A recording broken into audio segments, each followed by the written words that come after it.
Good morning, afternoon actually. It's Wednesday, December 21st, 2022, 12:33 p.m., 46 degrees Fahrenheit.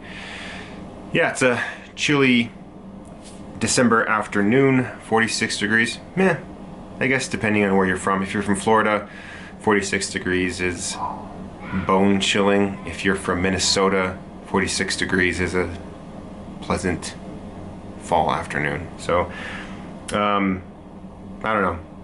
Where I'm at, 46 degrees it's chilly. It's like, sweater weather. Got my Costco sweater. It says cat on it. Had this for a week, or not a week, a year, I guess. Got it for Christmas last year. Either way, it's chilly.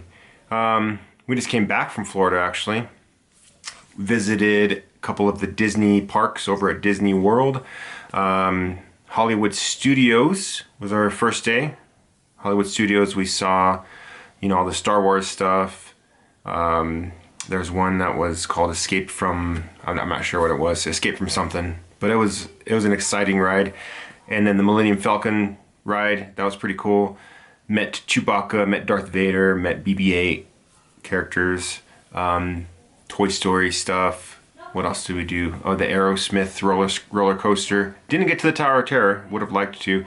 But that's one thing about the parks in Disney. A lot of the times, your wait times are ridiculous. And you spend so much time just waiting in line. And that's what we did a lot of the day. But it was still fun. We had a good time. We had a good family vacation. We haven't been on vacation as a family, in a really long time, actually. So this was a very welcome vacation. Next day we did Magic Kingdom, which is really cool. Yeah, it was fine. It was very, very sensory rich stuff, like lots of noises, lots of sounds, more waiting in line. But the kids enjoyed it. My parents went with us, so they had some time with the kids. Me and Lindsay had some time with the whole family, so it was really great. But it is good to be home, and that is one cool thing about vacations, is that when you're on a vacation, you come to a point where you feel like you need a vacation from your vacation, and your vacation from your vacation is coming home. So that's what we did. We came home, obviously. We're not in Florida anymore. So, yeah, it's good to be home. It's good to see the mountains. It's good to see the clear sky. It's good to breathe in the clean air. I'm in New Mexico, by the way. All those things we have. But yeah, during the trip, we had lots of time in the plane. So I listened to an audiobook that I've been listening to called The Anthropocene Reviewed by John Green. John Green is an author, apparently. Obviously, he's an author, but he also is, I guess, maybe for me, more well known as a YouTuber. Him and his brother, Hank Green, have a YouTube channel called The Vlog Brothers, which is how I found out about them. And I like both of them. I think they're great. They seem to be, for me, pretty reliable voices on the internet, which we need more of, I think. In my opinion, we need a lot more reliable voices, and they seem reliable to me. I'm not going to put all my eggs in one basket and just listen to them, of course, but they are a voice on the internet that I can sort of listen to and kind of trust, I guess you could say. They seem very grounded and level-headed, to me at least. Maybe to other people, maybe not. But the book has been really good. But I wanted to sort of comment on something that I've been thinking about since I have been listening to this book. I'm not all the way done yet. I think I'm like halfway through, maybe. And that's what the cover looks like, just so you can see it.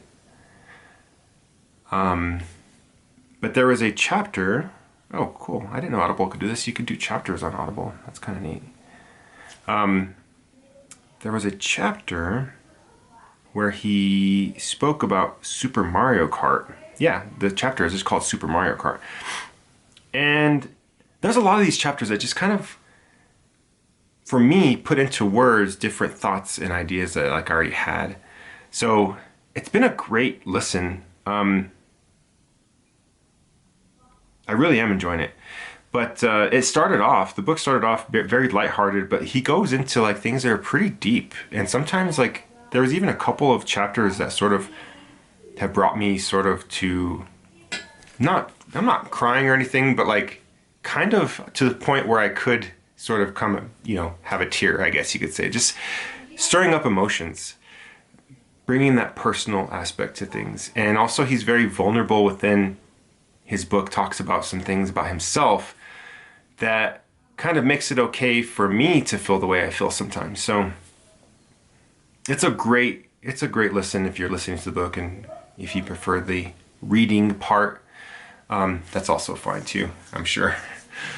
Yeah, I mean, I listen just because I don't know, my scatteredness of my brain doesn't allow me to carve out a couple of minutes every day to sit down and read. That takes a lot for me. So listening to a book while I do laundry or do chores or whatever it may be, like taking out the trash, doing the dishes, straightening up the house, whatever it is, like that's easier for me to listen to a book and do those things than it is to physically like read a book, carve out the time, find a good comfortable seat where it's quiet enough. That just doesn't happen for me. So listening to the audiobook is my jam. But it's been great. The chapter, forgot about that. The chapter that I was gonna comment on was the Donkey Kong one. And it's very interesting, his comments on it. Like, I related to him a lot in that I have been playing Donkey Kong since it was originally released on the Super Nintendo. I didn't have a Super Nintendo myself, but my friend Carlos, when I was, how old was I? Probably like, I don't know, 12, 13, had a Super Nintendo, and sometimes I would go to his house and we would play Super Nintendo, and I thought the Super Nintendo was freaking amazing. I thought it was like the Mario World, Super Mario World, the graphics were like beyond incredible. One thing I remember about the graphics on Super Mario World was like the foreground and the background would move at different rates, so it kind of gave you this sort of feeling of like 3D-ness, even though like the Super Nintendo wasn't quite yet there to the 3D part. I think there might have been 1 or 2 3D games released on the Super Nintendo. One of those was Star Fox. I never played it, but I think it might have been sort of a 3-dimensional game, and it was like a bleeding edge, cutting edge kind of technology. But either way, Super Nintendo was great, but Donkey Kong, played that, was fantastic. Lots and lots of fun. But John Green was talking about his experience with Donkey Kong and sort of talking about the rules.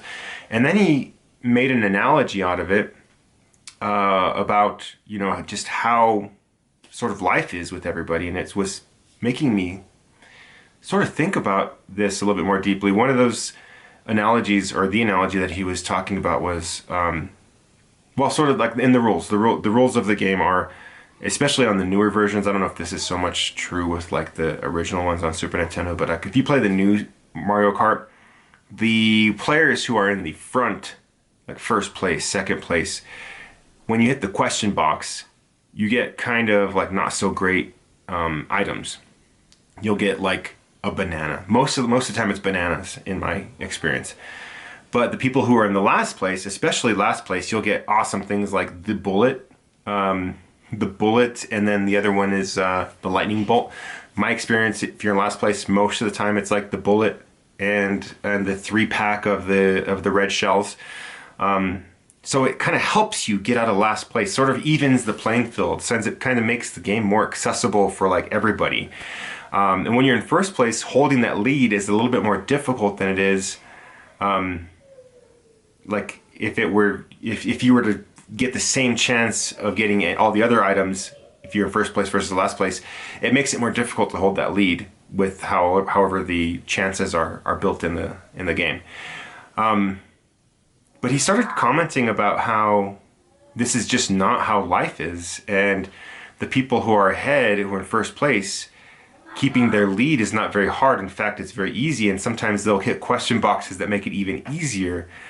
Whereas the people who are in the back will never see a bullet, and they'll never see red shells, and they get nothing but coins, maybe maybe a banana every once in a while. But it just sort of brought to mind like just the sort of, and he used the word justice, and I just thought about that, sort of related it to my life and the differences between like my life and like other people's lives. And I don't want to like complain or kind of dwell on it or whatever. Like I'm gonna push forward and try my hardest no matter what, and no matter what situation I'm in. But it was just sort of interesting just to kind of think on that, I guess. And I don't know if there's anything that can be done or anything really that can be changed. I mean, maybe things can be changed. Things can be changed. I think if enough people get together, things can be changed. But that's not where my mind is. Like, that just seems like too hard of a thing to like even tackle. So, I don't know. But it's been a good listen. It was a good trip. Wanted to post a video about it, so here you go. And I think that's all I wanted to say. Okay.